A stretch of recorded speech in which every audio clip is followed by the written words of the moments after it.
Muy buenos días a todos, a todas. Estamos muy contentas como sede regional de la Defensoría de la Niñez de poder participar de este seminario. Y comentarles para contextualizar que esta presentación que vamos a realizar el día de hoy se basa específicamente en la guía elaborada por la Defensoría de la Niñez de cobertura periodística con enfoque de derechos de la niñez y adolescencia. Es un tremendo producto, pero que también está realizado con mucho respeto.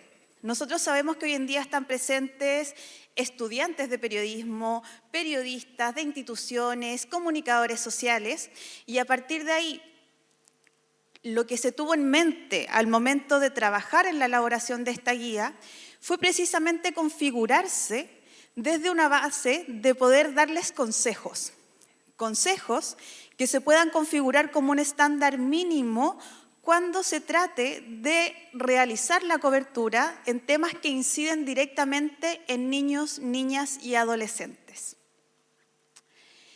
Dicho esto, comentarles que la guía de cobertura periodística está accesible para todas las personas, igual que todo el material que elabora la Defensoría de la Niñez, pero también a lo largo de esta presentación vamos a regalar algunos en formato físico, son bastante escasos, pero la idea también es poder motivarlos a participar y a reflexionar en torno a ciertas temáticas, ¿ya?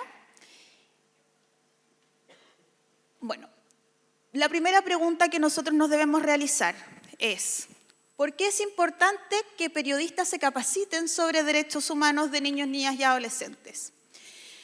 Partiendo de la base de que hoy en día, y tal como lo mencionaba la Seremi, ¿verdad?, existe normativa internacional, pero también existe normativa nacional.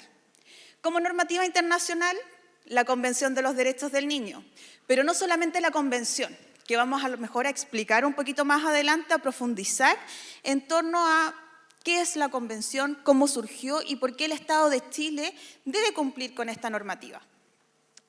Pero también tenemos las observaciones generales. También vamos a mencionar algunas. Y tenemos hoy en día también normativa nacional. Ya refería a la Seremi que nos costó como Estado más de 30 años poder contar con una normativa nacional que incorporara todo lo relacionado a niños, niñas y adolescentes, no solamente a aquellos que están en alguna situación de vulnerabilidad, sino que desde la integralidad. Pero también, y como punto muy relevante, nosotros hacemos la reflexión de que, ok, está perfecto, tenemos la Convención de los Derechos del Niño, tenemos la Ley 21.430, ¿verdad? Pero esto también lo vinculamos con una ley que les atañe específicamente a ustedes, que es la Ley 19.733, si no me equivoco, me corrigen, que es aquella que tiene que ver con las libertades de expresión, de opinión y el ejercicio periodístico. Y que si bien es una ley específica sobre la materia, se debe vincular y se debe armonizar desde su entendimiento y aplicación con la Ley 21.430. Ustedes dirán, ¿por qué? Si es infancia, yo soy periodista, pero es una ley especialísima. Al momento de crearla, de que nuestro Estado ratificara y entrara en vigencia la Ley 21.430, se le da el carácter de especialísimo.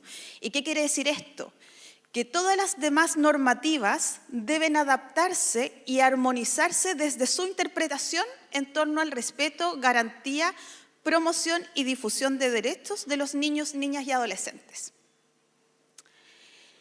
Asimismo, me parece súper importante poder ir relevando ciertas reflexiones antes de entrar al contenido propiamente tal de esta guía. Lo primero, sabemos que somos parte de una sociedad democrática. Y dentro de esta sociedad democrática, la labor ejercida por las periodistas y los comunicadores sociales tiene un rol trascendental, ya que deben contribuir con su quehacer a la promoción, difusión, respeto, trato y dignidad de los derechos de los niños, niñas y adolescentes, ya que la manera en que se trate a ellos y ellas como sujetos de derecho es muy relevante, ya que son un actor clave dentro de nuestra sociedad. Ustedes fueron adolescentes hace mucho menos tiempo que nosotros y a partir de ahí también pueden reflexionar mucho más fácil cómo se comportaban los medios de comunicación, o a mí me molestaba tal vez escuchar cómo se referían a la infancia y adolescencia, dando por hecho tal vez algunas opiniones, algunos gustos, pero sin considerar realmente una participación efectiva, ¿cierto? A partir de ahí, la labor periodística tiene una misión, y una misión que es súper relevante, que es que desde su labor se aporte realmente un cambio cultural, en donde se pongan centro del debate público temas atingentes y que atañen a niños, niñas y adolescentes. Fomentar su participación efectiva. ¿Qué quiere decir fomentar la participación efectiva? Solamente invitar, por ejemplo, a los niños a que opinen sobre un tema y después los despedimos sin darle alguna retroalimentación, o solamente nos quedamos con esa participación sin profundizar, sin hacer un seguimiento. Esa no es la idea. La idea es que la participación sea efectiva, sea respetuosa y sea continua. También, desde su labor, monitorear el actuar del Estado. Como señalaba también la Seremi, es nuestra labor y su labor también como estudiantes para poder realizar el ejercicio de la labor periodística, el poder estar observando, el monitorear el cumplimiento de las prácticas que el Estado realiza en torno a la niñez y adolescencia, porque ya tenemos normativa, tenemos un piso de donde decir está cumpliendo o está incumpliendo, ¿no? Entonces, a partir de ahí, tenemos la base para ver si este actuar del Estado está realmente acorde a los estándares de derechos humanos de niños, niñas y adolescentes. Asimismo, la libertad de expresión en ningún caso puede interpretarse de manera contraria con el respeto, garantía y dignidad de los derechos humanos de los niños, niñas y adolescentes. Y por último, si bien los medios de comunicación juegan un papel trascendental en la promoción y difusión de derechos, en el caso de ser mal planteada tal vez, o de no plantearla de manera respetuosa y acorde a los derechos humanos de la niñez y adolescencia, se puede visualizar que incluso pueden transgredir estos derechos. Hemos visto lamentablemente algunos ejemplos muy concretos en torno a que cuando se exponen ciertas noticias, ¿verdad?, con sensacionalismo, concepto muy importante y relevante dentro del ejercicio de la labor que ustedes realizan, se exponen, por ejemplo, datos de las víctimas, sobre todo de aquellas que se encuentran en mayor vulnerabilidad. Se expone la residencia, el establecimiento educacional, la edad, posibles datos que nos indican cómo identificar fácilmente a las víctimas. De esa manera, transgredimos derechos humanos de niños, niñas y adolescentes. Ahora bien, la primera parte de la guía que nos gustaría compartir con ustedes son precisamente consejos para una cobertura periodística con enfoque de derechos de niñez y adolescencia. En primer lugar, como concepto clave, la participación de niños, niñas y adolescentes siempre debe ser voluntaria e informada. Acá viene la primera pregunta que me gustaría hacerles. ¿Ustedes saben qué es el consentimiento y el asentimiento? ¿Hay alguno que quisiera participar respondiendo a esta pregunta? ¿O que se atreva también a probar suerte en esto?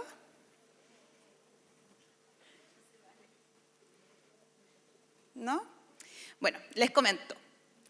Cada vez, y las instituciones públicas que estamos acá lo sabemos súper bien, cada vez que nosotros realizamos alguna actividad, o en el caso de ustedes, quieran realizar, por ejemplo, algún reportaje, que este incluya, por ejemplo, entrevistas a niños, niñas y adolescentes, se deben realizar dos ejercicios que son esenciales.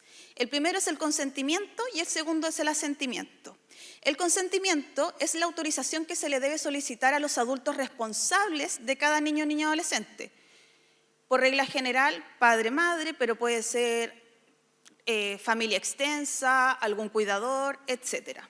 Y el asentimiento, que es más relevante bajo mi criterio, es la autorización que se le solicita al mismo niño, niña o adolescente. Es decir, sin su asentimiento no se podría utilizar ni su imagen ni su relato. Dos aspectos, trámites esencialmente claves cuando abordamos instancias con niños, niñas y adolescentes. Y estos asentimientos no es solamente la autorización para utilizar su imagen o recabar la información que él va a entregar en su relato, sino también conlleva el ejercicio de informarle acerca de lo que van a hacer y cuáles van a ser las consecuencias. Por ejemplo, tu imagen va a salir en tal medio de comunicación, tal día, existe la posibilidad de que lo vean cierta cantidad de gente y a partir de ahí, desde la información y desde su voluntad, el acceder a través del asentimiento a participar de la instancia. En segundo lugar, tenemos no relaciones el ejercicio de sus derechos con el cumplimiento de sus deberes. Lamentablemente, es muy común, incluso al día de hoy, que uno piensa que esto ya debería estar superado en torno a la niñez y adolescencia. Nos encontramos con cosas muy triviales. Si, por ejemplo, te va mal en el colegio, no vas a poder salir en tantos meses, ¿cierto? O, ¿qué pasa con los deberes? Claro, muchos derechos para los niños, pero ¿qué pasa con los deberes? Eso está totalmente errado. Y a partir de ahí es algo que también siempre nosotros tratamos de concientizar y que las personas vayan interiorizando. Los derechos humanos de los niños, niñas y adolescentes, bajo ningún punto de vista ni ninguna condición, pueden estar supeditados al cumplimiento de deberes. Los niños, niñas y adolescentes tienen responsabilidades. Sus actos, cuando son adolescentes, pueden tener consecuencias, las que se encuentran reguladas, por ejemplo, en la Ley de Responsabilidad Penal Adolescente, pero bajo ningún punto de vista se puede generar el incumplimiento de sus derechos o limitar el cumplimiento de sus derechos, su respeto o garantía, por el incumplimiento de sus deberes. Utiliza un lenguaje claro, simple, inclusivo y no sexista. Esto es algo en lo que como sociedad estamos trabajando, ¿verdad? El referirnos a él, a ella. Ojalá utilizar el ella antes que el él dentro de nuestros discursos. Todavía lo estamos trabajando, lo estamos interiorizando y a partir de ahí yo creo que a ustedes como nuevas generaciones también les es mucho más fácil que tal vez a nosotros que estamos incorporando este lenguaje claro, simple, que sea acorde al rango etario de los niños y niñas. Si hablamos con adolescentes, obviamente vamos a utilizar un lenguaje a lo mejor un poco más elaborado, pero si son niños o niñas, tiene que ser lo más simple posible para que puedan comprender y entender lo que se les está informando. En cuarto lugar, respetar y promover su opinión y participación. Generar temas que tengan que ver con sus opiniones. La opinión es un derecho que se encuentra consagrado en la Convención y hoy en día en la Ley de Garantías. No reproduzcas estereotipos. Acá lo que les comentaba antes muy someramente, la idea es poder levantar sus opiniones. ¿Quién mejor que los niños, niñas o adolescentes nos van a poder enseñar lo que ellos realmente piensan? No podemos dar por hecho que porque a un niño le gusta tal X cosa, les va a gustar a todos. Todos son distintos, todos son diversos, todos tienen un interés superior que se adapta a la realidad y a las condiciones de cada niño, niña, adolescente. En sexto lugar, resguardar la identidad y la privacidad. El ejercicio del periodismo debe promover la protección y el resguardo de la identidad y la privacidad de los niños, niñas y adolescentes, los que les comentaba anteriormente. Ser meticulosamente cuidadoso en la manera en que se abordan estas temáticas, en el resguardo, en la protección de los datos y no facilitar aquellos elementos que permitan a lo mejor individualizarlos o identificarlos, sobre todo cuando son materias que pueden ser incluso dolorosas y a partir de ahí también nuestra labor de sensibilización. Víctimas de algún tipo de delito, tenemos casos muy tristes y terribles, por ejemplo, el caso de Tomasito. Todo el mundo sabía, de repente nos enteramos de situaciones que nosotros no teníamos por qué estar enterados porque eran parte de la investigación, pero que por el sensacionalismo, por el querer subir el rating, ¿verdad?, se les dio cabida y lamentablemente sabemos lo que ocurrió también en torno a ese abordaje. Respetar la presunción de inocencia. Hoy en día incluso vemos que, lo que yo les comentaba anteriormente, adolescentes o incluso niños y niñas se ven involucrados en hechos que pueden tener carácter delictivo. La presunción de inocencia es para todos y todas. Y a partir de ahí, el criminalizar, el estigmatizar, es algo con lo que debemos ser sumamente cuidadosos. Y partir de la base de la presunción de inocencia, sobre todo en este esfuerzo que se hace con la niñez y la adolescencia. Y en octavo lugar, recuerda que todos somos diferentes, pero tenemos los mismos derechos. En el Estado de Chile, niños chilenos o extranjeros de distintas creencias, razas, religión, tienen la misma protección y resguardo y merecen el mismo respeto y trato y dignidad a sus derechos fundamentales. Protégelos de la violencia, lo que les comentaba anteriormente, sobre todo en esos hechos, y de ustedes, desde el abordaje de ciertas noticias, poder generar también hechos de violencia. Y evita el sensacionalismo. No sé si a lo mejor, y acá algunas de las personas que va a exponer anteriormente, si me pueden ayudar con el concepto, o qué entienden ustedes por sensacionalismo. Porque yo creo que es un concepto clave al momento de poder entender también el ejercicio periodístico. No sé si a lo mejor alguien quisiera poder participar en este punto.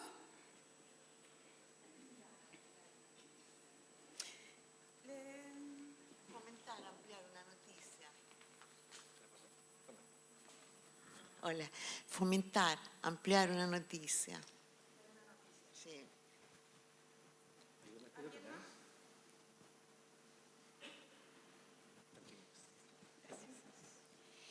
Precisamente, yo estuve leyendo varios conceptos, porque entiendo además que es un concepto que se utiliza mucho en el ejercicio periodístico. ¿Qué es el sensacionalismo? Ampliar una noticia, exagerarla. Yo decía, ¿qué ejemplo puedo encontrar reciente de sensacionalismo? Cuando empiezan, por ejemplo, en la tele, último minuto, ocurrió esto, ¿cierto? Cuando son materias relativas a niñez y adolescencia, y sobre todo a hechos que se configuran como violencia en contra de la niñez y adolescencia, evitemos el sensacionalismo, protejamos, ese es nuestro rol. No solamente ustedes como periodistas, sino que como sociedad y como garantes de derechos. Aborda el abuso y la violencia sexual desde un enfoque de derechos. Un ejemplo claro en la región, las noticias que salieron acerca del aumento, lamentable por lo demás, de los casos de explotación sexual de niños, niñas y adolescentes. Generemos un abordaje, reflexionemos en torno a eso. Respeta y protege, promueve los derechos en el entorno digital. Hoy en día incluso han surgido un montón de delitos que se dan en el entorno digital y que van a conllevar una modificación, por ejemplo, al Código Penal en torno a esta materia. Acá en esta lámina nosotros quisimos poner algunos ejemplos negativos. Vamos a después dar uno positivo, por supuesto, pero quisimos poner algunos ejemplos negativos en torno a cuando no se siguen estas líneas, estas directrices que les comentaba anteriormente. Por ejemplo, caso Ámbar, también terrible, lamentable, acá en la región de Valparaíso. La mamá dice que Ámbar anda carreteando, titular en un matinal, tremendo. ¿Dónde está Ámbar? 8º día de búsqueda de la joven. Por ejemplo, PDI revela imágenes del momento en el que encontraron el cuerpo de Ámbar. Sensacionalismo, ¿no? Entonces, todo esto es totalmente innecesario y contraproducente, incluso dañino, socialmente, a todos los avances que nosotros como instituciones estamos realizando respecto a promover, garantizar y respetar los derechos humanos de los niños, niñas y adolescentes. ¿Dónde queda la privacidad? ¿Dónde queda la intimidad, el resguardo?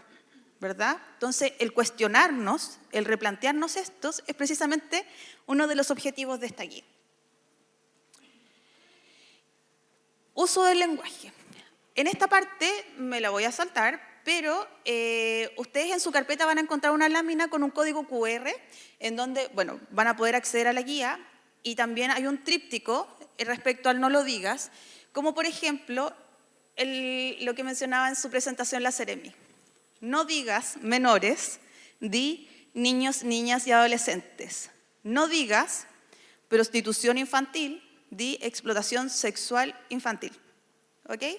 Y ahí sale también el porqué de esta utilización correcta del lenguaje. Porque el lenguaje, como sabemos, y ustedes saben mejor que nosotros, preparándose para ejercer la labor de periodista, crea realidades. Uso de fuentes.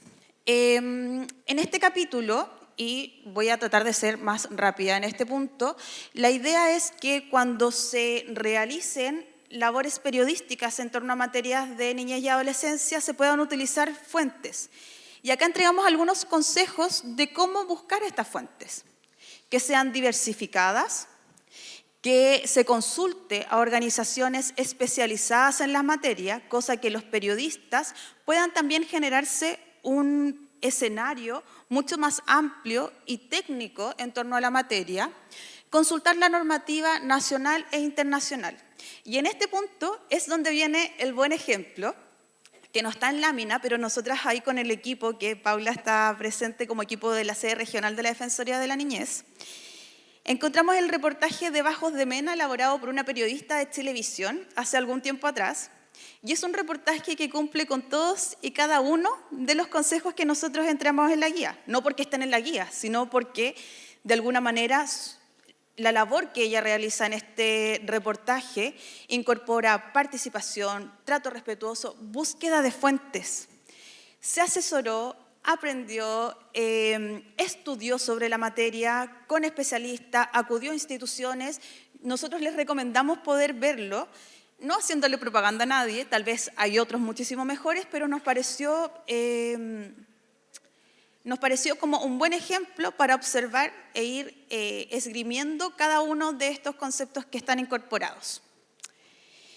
Asimismo, incorporar puntos de vista y la opinión de profesionales especialistas, incluir a niños, niñas y adolescentes en la materia que ustedes se van a pronunciar, contextualizar la situación de derechos y hacer un esfuerzo por ponerse en el lugar del niño, niña y adolescentes antes de producir la noticia. Y en este punto también, nosotras hoy día no vinimos a hablar de la Defensoría de la Niñez ni de qué somos, pero me parece siempre importante, porque nos confunden con muchísimas instituciones, hacer la bajada de que nosotros somos una institución autónoma de derechos humanos de niños, niñas y adolescentes. Y a partir de ahí, por eso elaboramos cierto material, y al hablar de la utilización de fuentes, nuestra idea, por mandato de la ley y por el rol que cumplimos en la institucionalidad y en la sociedad, elaboramos material.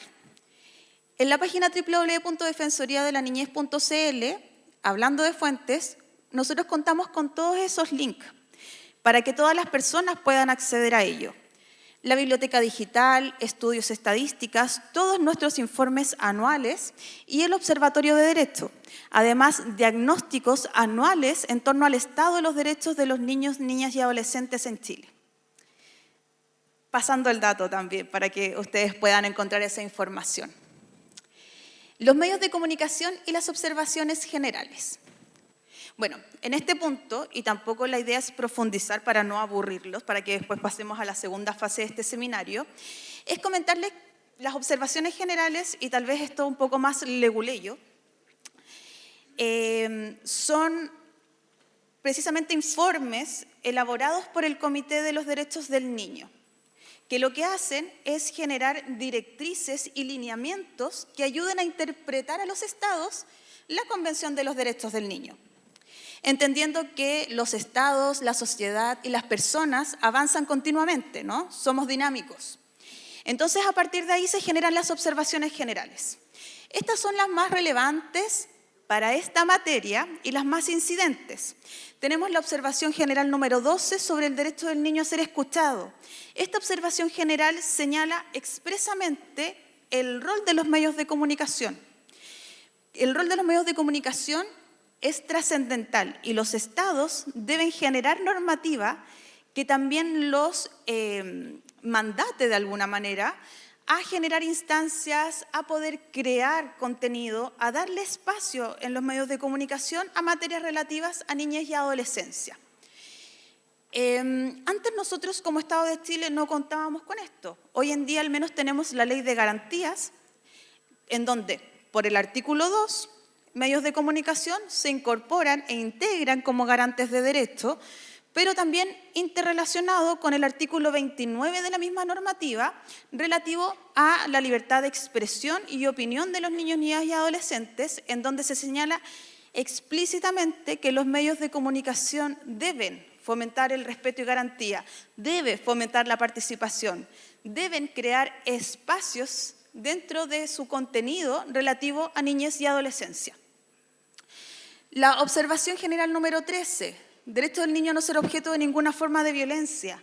No contribuyamos desde el ejercicio de la labor periodística o de la información a generar más violencia o revictimizar a aquellos niños, niñas o adolescentes que han sido víctimas de algún tipo de delito. Me interesa también poder comentarles acerca de la observación general número 25, relativa a los derechos del niño con el entorno digital. Requiere ser sumamente cuidadoso. Como yo les comentaba, ustedes fueron adolescentes hace mucho menos tiempo que nosotros, y a partir de ahí saben y conocen mejor que nadie que los medios, que los entornos digitales también son una fuente que ha generado violencia, que ha generado tal vez bullying, que ha generado incluso la creación de delitos. Entonces, a partir de ahí es importante que estos entornos digitales sean utilizados de maneras que contribuyan a la protección, garantía, conocimiento, herramienta de los derechos de la infancia y adolescencia. Y uno de los últimos elementos que nosotros quisimos abordar en esta presentación, que la Seremi ya también lo abordó en la suya, es el cambio de paradigma. Sé que tal vez esto puede alejarse un poquito de lo que estábamos hablando inicialmente, pero para nosotros como institución que trabajamos para la niñez y la adolescencia es sumamente relevante hacer hincapié en este punto que es el cambio de paradigma. Encontramos tres fases iniciales: la situación irregular. Los niños, niñas y adolescentes, antes de que Chile ratificara la Convención de los Derechos del Niño, eran visualizados como meros objetos de protección, en donde era el mundo adulto quien tomaba las decisiones respecto a aquellos ámbitos relevantes de su vida: dónde va a estudiar, cómo se va a vestir, qué tiene que comer, qué puede decir muchas veces y qué no, ¿verdad? Y sobre todo para aquellos que se encontraban en situaciones irregulares, como es esta doctrina de la situación irregular, en abandono o involucrados en alguna situación delictiva en ese momento, ¿no? Entonces se basa además en una reacción reactiva, con un estado sumamente pasivo en torno a la protección y resguardo. Muchas veces en este sentido es donde surgen las instituciones de beneficencia, fundaciones que eran quienes se hacían cargo de esto. Por lo tanto, teníamos un estado muy pasivo e inactivo en torno a la materia. Con la Convención de los Derechos del Niño se genera este cambio de paradigma, donde los niños, niñas y adolescentes pasan a ser sujetos de derechos, donde su voz pasa a tener un peso que debe ser considerado por el mundo adulto, dejando atrás también siendo el primer paso para dejar atrás el adultocentrismo, ¿no? El Estado con un rol mucho más activo. La Convención de los Derechos del Niño es un tratado internacional, pero es vinculante, es decir, el contenido, la normativa que contiene la Convención de los Derechos del Niño es obligatoria para el Estado de Chile y debe generar todas las condiciones para su cumplimiento, respeto y garantía. Y paradigma de la protección integral, muy reciente en nuestro Estado, que se da con la entrada en vigencia de la Ley 21.430, que ya abordó la Seremi y nosotros también con algunos matices en esta presentación. ¿Y por qué es relevante esto? Porque son conceptos claves para la efectivización de la Convención de los Derechos del Niño, que es importante que ustedes tengan a la vista al momento de tratar estas temáticas, como su interés superior, autonomía progresiva y garantes de derecho. ¿Qué es el interés superior? El interés superior es un principio, es una norma de procedimiento, tiene distintos matices dentro del mundo del derecho, pero que impactan en la vida de cada niño, niña, adolescente.